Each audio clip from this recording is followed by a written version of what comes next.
joined now by someone who has had a long association with the new series of Doctor Who, both as a stunt performer and coordinator. So I'd like to introduce Gordon Sees. How are you? I'm very well, thank you. How are you? Not bad, thanks. And keeping yourself busy? As busy as you can, and the gardens never look so good. And, yeah, I've rebuilt a wall. Just finding anything we can do. Thank God for the weather, eh? Yeah, I know. We've been very lucky so far, haven't we? Very. But in terms of Doctor Who, am I right in thinking you actually started on the show having worked with David Tennant on Harry Potter? Yeah. God, I don't know what year that was. On the Goblet of Fire, David Tennant played Barty Crouch Jr. And I doubled him on Barty Crouch Jr. as Barty Crouch Jr. And towards the end of that picture, we were just coming towards the end of it, and he got the call, he got the gig to do Doctor Who, and he said, "You should come with me. You should come and do it with me." So word somehow got to the producers that I was a really good double, and whether David did it or whether it came from somewhere else, I'd love to think David did it, but maybe not. I don't know. And lo and behold, I turned up on Doctor Who. Yeah, the first one I did, I think I was climbing the radio mast on the top of Alexandra Palace, doubling David. Yeah. So having already developed some sort of relationship with David, does that make it easier working with him again? It was nice to turn up to a familiar face, yeah, to do a new show that with the following Doctor Who's got, of course. It's a big show, and yeah, it was nice. So it was nice to know the Doctor personally before I arrived. Yeah, it was good. And as you say, the show by that point already had quite a following, just from the revival and the classic series. Was it quite daunting coming on to, or was it just another job? It's all, I don't want to say it, but it is. It's all just another job, isn't it? It's another show. Yeah. But I suppose I was just starting to become busy as a performer, and I was trying. I had a nice sort of balance between film and TV. So to do such a high profile TV, yeah, that was nice. Good. And that first episode started off, say, a long association with the show. Was it the case that once you started doubling the Doctor, every time they need someone you're back, or is it sort of based on your availability? Well, a lot of it's based on availability, but of course I was David Tennant's stunt double on the show. So anytime the Doctor had anything to do, I got a call to do it. So then that obviously led into, if I'm there doubling David on Thursday and there's a creature to be played on Friday that gets whacked over the head with something, I may as well do that as well because I'm there. And it gradually, more and more things started happening with the show then, you know. And in terms of some of the creatures you've doubled, you had to deal with prosthetics, things like the Hath and the Cyber Shade. How does that influence your approach to a sequence? Because I imagine the visibility must be totally different. The Hath was really interesting because that I think that was with Georgia Moffat, wasn't it? And we were in an underground, I think in Newport somewhere. There's this underground tunnel, and Belinda McGinley, another stunt performer, was doubling for Georgia, and she had to do this spinning round kick and kick me in the head to knock me over. But I had this Hath head on, and it's got that thing in front of you there, and you can't see through that. All you can see, I had a little tiny slit here. You can see that, and I could look down through that, so I could just see Belinda's feet. I couldn't see where their kick was coming from or anything. All I could see was her feet. So we worked out that as she spun on her toe and her heel came off the floor, that was when her leg was raising to kick me across the head. So it probably took about 15, 16 goes to get it just right, because I couldn't see to take the hit and fall, you know. So it just repetition until we got one that the timing was just right on. Yeah, it was because you literally got led by your arms like that into position because you can't see a thing with the head on, you know. They make them look good, they don't make them very practical. So something like that, obviously you get time to develop and rehearse the stunt. would you get the mask beforehand to know what you were dealing with, or is it literally on the day, here's the mask and now we do it? Well, you turn up, the nature of TV, you turn up on the day to do the stunt, you know. You don't get a week or two's rehearsal time before you do it. You turn up on the day and this is what you're doing. So I think I tried the mask on in the morning because they had to put some extra padding here and there to stop it wobbling on my head. So we did a quick fitting on set in the morning, and then stuck it on and we started we started rehearsing, and then it was just like, we may as well just start shooting these because we might get lucky and get one, you know. It literally went like that. So had you done a lot of sort of prosthetics and mask work before, or was that a first for you? I'd done some stuff on Potter and various other bits and bobs we'd done with different masks and heads and things, and but no, it was more like wearing sort of a Roman helmet, because it's just a helmet with a piece down the front there. But obviously the Roman helmet just covers your nose, doesn't it? It doesn't cover your whole face. I imagined it would be like that, and I'd have little eye holes here to see through. Of course there wasn't. It was just completely blanked off, and I had a little bit of vision down below. Yeah. I think you'd have, if we were doing anything more dangerous, more technical, you'd have to modify it to see through. As you became more familiar with the shows, you say you're asked to do more and more. Were the sequences and the setups more ambitious because you knew what was capable of the production? I suppose another thing, it's schedule, it's script, it's what the director wants before you turn up. It's and it's budget as well, you know. Anything, we can do anything if you've got the money to pay for it, you know. So everything's got its limitations, but you can be creative to a certain point, and of course everybody wants it to look right, as long as there's time in the day. Quite often it can get left to very late in the day. You've probably seen it yourself, and it's like, I remember that I did one on another show, and I was coordinating a fight between two actors, and there's a thing at the end of the day called grace, where the producers will ask the crew for 15 minutes grace. I got called onto the floor at grace, and I hadn't had any time to rehearse the actors or anything. So we literally did a push and she fell over, and that was it. Because we had no time to do anything else. We just had to go, oh, that'll do. We have to do it, you know. So yeah, within the constraints of the day and the money and the script, then yeah, we try and create what will look best within the constraints we've got. I suppose perhaps one of the visually most impressive sequences was being suspended from the bottom of the Tardis in Trafalgar Square. Something like that. How do you sort of go about designing that sequence? That was an exciting day, that. I didn't have a lot to do with the design because I wasn't coordinating that episode, because Crispin was coordinating the episode, but I was doubling the Doctor, obviously. There was lots of discussion beforehand because, of course, it was quite an exciting thing that we were going to do. We were going to fly over London hanging off the bottom of the TARDIS, you know. And Danny being at the other performer, she was doubling Lara, doubling Jenna inside the TARDIS, because she's got to reach out as if she's reaching out for the Doctor. So we were like, oh God, we're going to fly off the bottom of a helicopter on a TARDIS over. It's going to be amazing, you know. It's going to be great.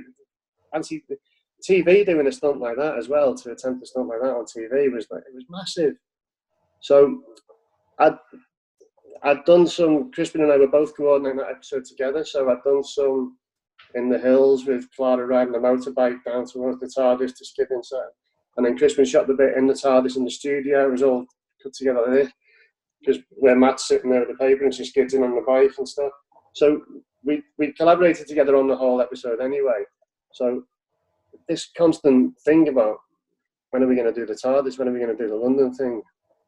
And I think, if I remember rightly, there was a problem with the aviation authorities would allow the TARDIS to be suspended from the helicopter, and they would allow me to be suspended from the bottom of the TARDIS, but they wouldn't allow all three things to come together.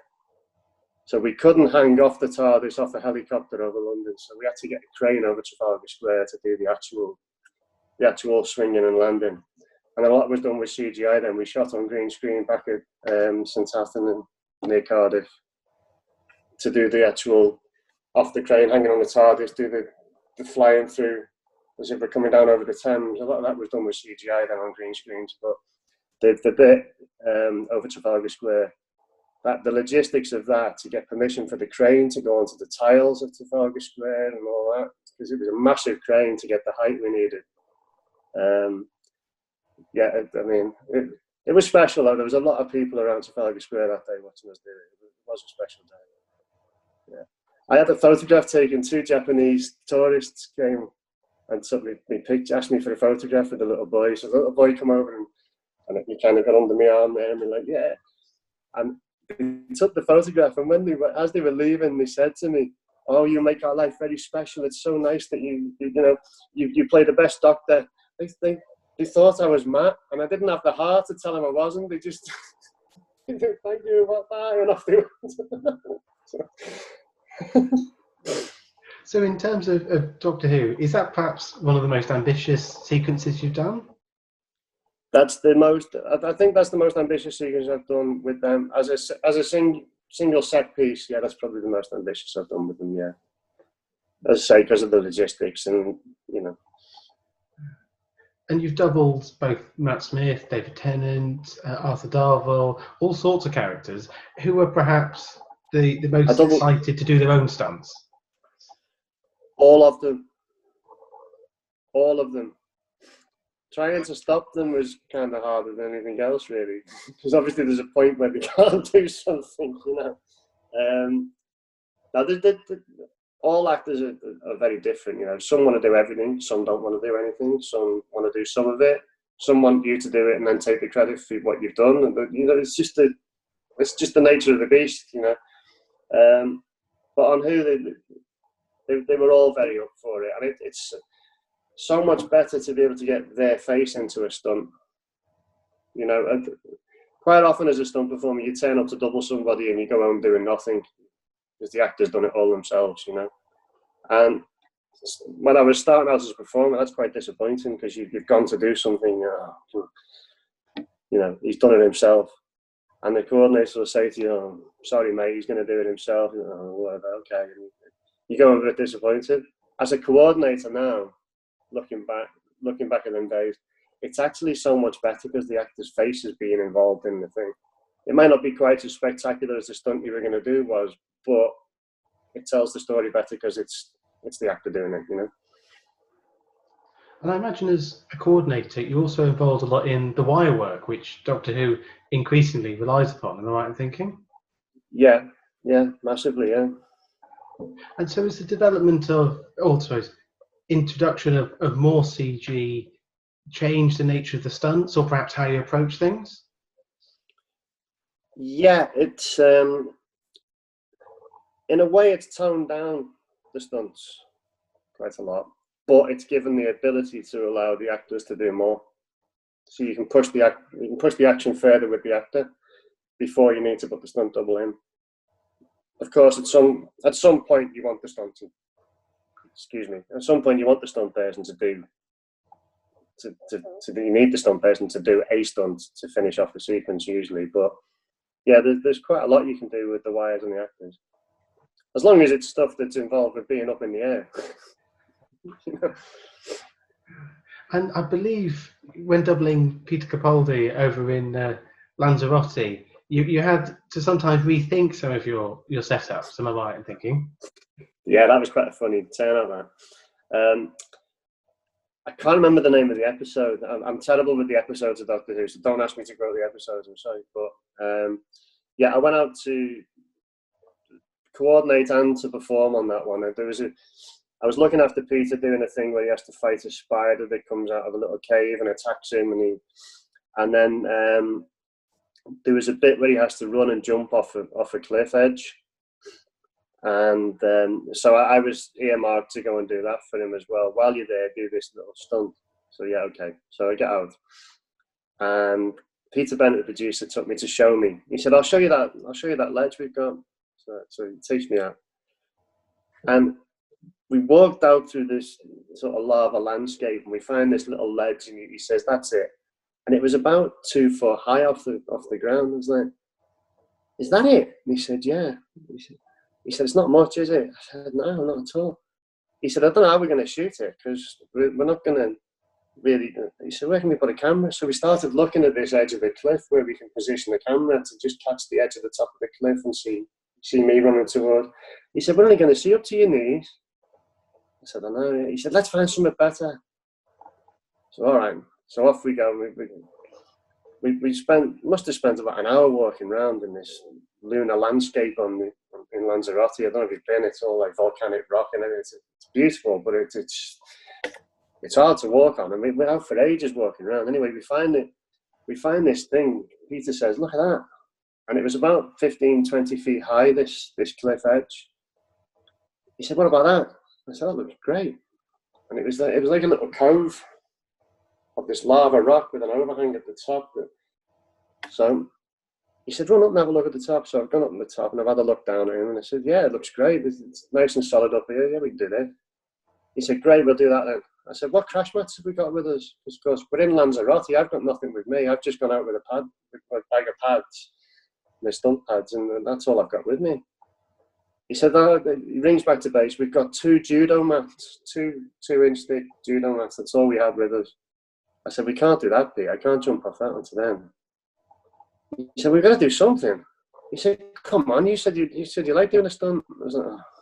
I said, so we have a chat and we decide, we ring the caterers back at base and see what cardboard boxes they've got in their catering wagon.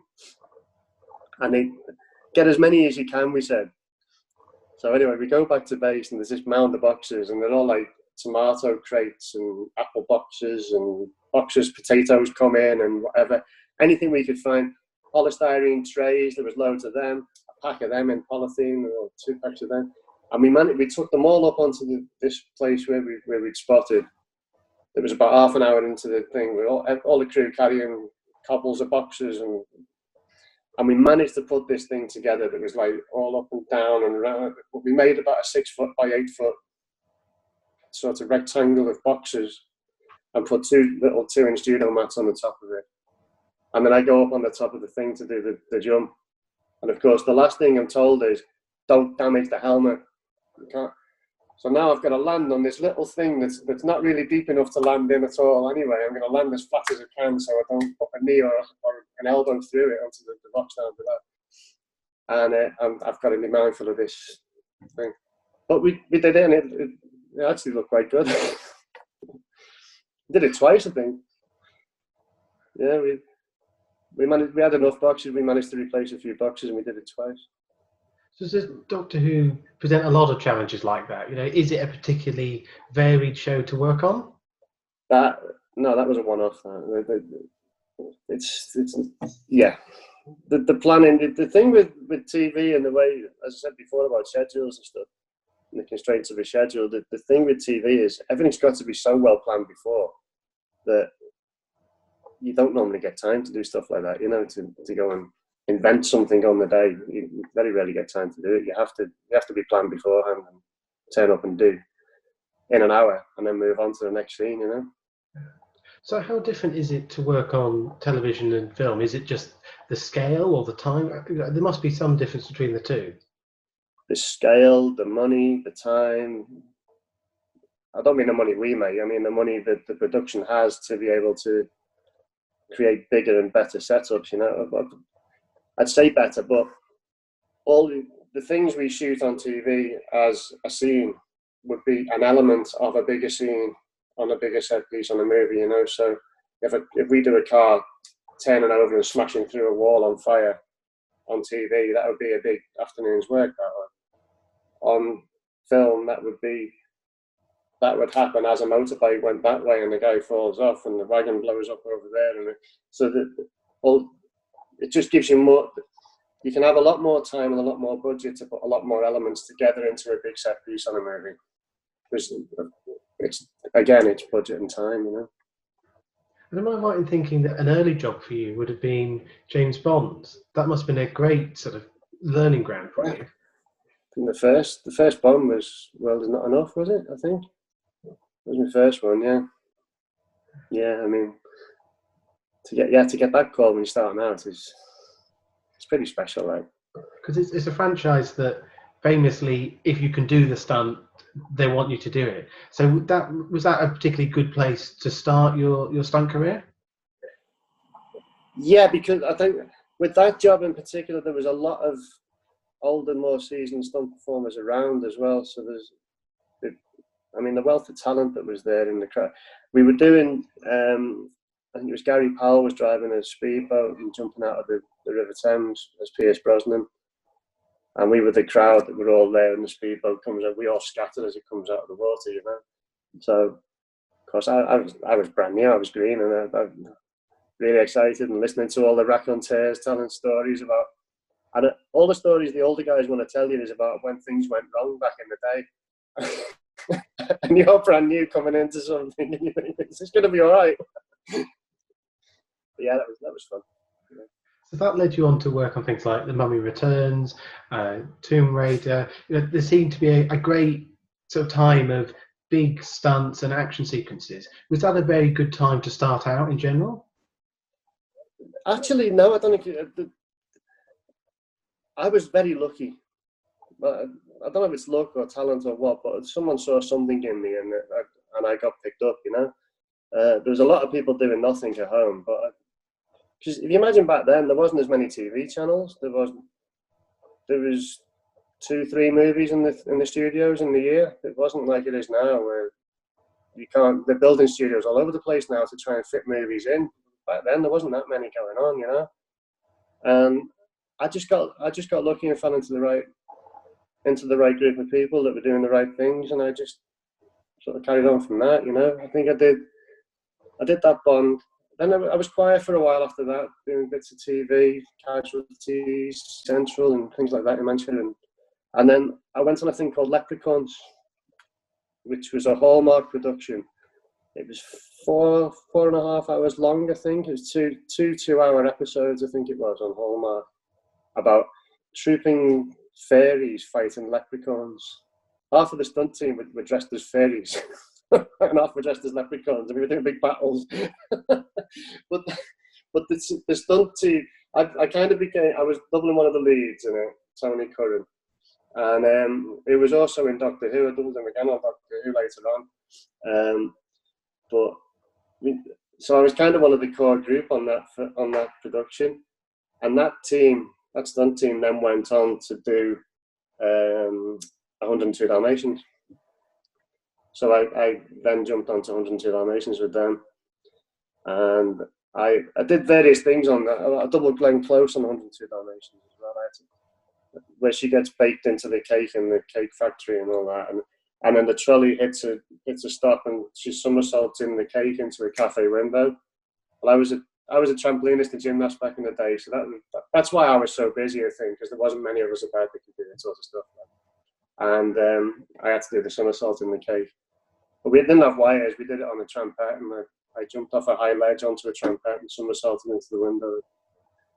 We just had to do the stunt properly as a stunt. It took weeks to get right, though. It took ages and ages to get it right. Practice, like 8 hours a day just practicing somersaults in a cake. It was relentless. But yeah, and then again, at the end of that, we went straight from that onto The Mummy Returns. I had a great year there because I came back from The Mummy Returns early to go on to Enigma and double do Ray Scott and Enigma up in Scotland. Then I finished that and went on to Tomb Raider then for the rest of the year. I finished with a little bit more of Mummy Returns in between Tomb Raider then until the end of the year that year. But yeah, it was a great year. But a lot of people start out in film because the film has a call for much larger groups of people. And you might, a big battle sequence on a film will take 2, 3, 4 weeks to shoot. Whereas I did one on Gallivant. We went out to Morocco to do one on Gallivant. And we did 3 armies coming together, 100 people in each army. And it was one strip on the call sheet for that day, amongst loads of other things, that the armies clash. Like, this would be 4 weeks on a movie. I'm doing this in what? And we literally did it. We started on about 9 in the morning and we finished it at 6 that afternoon. And then I went back with the second unit the following day and picked up some bits of fighting. And that was it. That was the battle done. And it looks great. It looks, but that was just a load of Moroccan extras and a few stunt people, and we just kept bringing the stunt people close to the camera, have a fight, and all the extras running past each other behind them. But it looks fine. It looks great. Again, the constraints of TV. See, because amongst all of these, films and very action-packed television series, I noticed you worked on Last Tango in Halifax and Benidorm. Are those perhaps slightly more bizarre programs that I wouldn't have immediately said are stunt heavy? Are they more fun to do? They're fun. They're fun, yeah. Last Tango, I think there's lots of things like Last Tango in Halifax. I do Ackley Bridge as well and a few other things. It's pushing, scuffling, shoving, people falling over, a bit of a car driving fast and stuff like that. So there's a lot more elements of stunt work than you might think on things like that, But it might just involve a coordinator a lot of the time, where the actors are just doing a slap or a punch or a shove, or someone climbs over a wall or whatever. But they all have their own challenges, don't they? Because that's challenging when you turn up and you've just got two actors or a group of extras, SAs, I should call them now, supporting artists, and you haven't got any stunt people around you then. So when you've got stunt people around you, it's a lot easier, because you can say, they get what you want straight away, and it usually look near enough right straight away, and it takes a little bit of brushing up. Sometimes it takes a bit more work with people who don't do it for a living. It takes a bit more work to get it to look right with them. So it's challenging in its own way. But Benidorm's just fun. That was great. It was. From the minute the plane landed in Benidorm, in Alicante, and you get in the taxi, it's fun until you come home. It was brilliant. The crew were brilliant. The cast were brilliant. Yeah. And I never understood quite it's in a hotel in Benidorm, in the Sol Pelicanos. And I forget what it's called in the show, the hotel. The Solana, is it, or something? But there's people there on holiday in the hotel while we're filming. And people actually book their holidays to coincide with the filming of Benidorm, so that they can be there, and they come back year after year to see the cast and the crew of Benidorm filming. And the restaurant's half closed, and the pool's half closed, and quite often the pool will be shut all day because we're filming in it. And they're loving it. They're just lying on sunbeds watching us film, because they want to see someone get pushed in the pool, don't they? But yeah, it was great. I had a good day out with Tony Hadley on that as well. They dumped us on. Have you seen the episode where he gets on the boat and he sails away on the boat singing? Yeah, and they dumped us on the island. I forget what's the island called. Oh God, I can't remember the island now. It's just off the coast of Benidorm. They took us to this island. They dumped us there at 7 o'clock in the morning. Me, Tony Hadley, a costume designer, and the other stunt performer who was doubling for Tony, who dives in off the rock at the end. And we were there all day, and they didn't come to us till about 4 o'clock in the afternoon. So we just sat on the island in this cafe drinking coffee, talking to Tony Hadley all afternoon. It was all day. It was brilliant. It was a great day.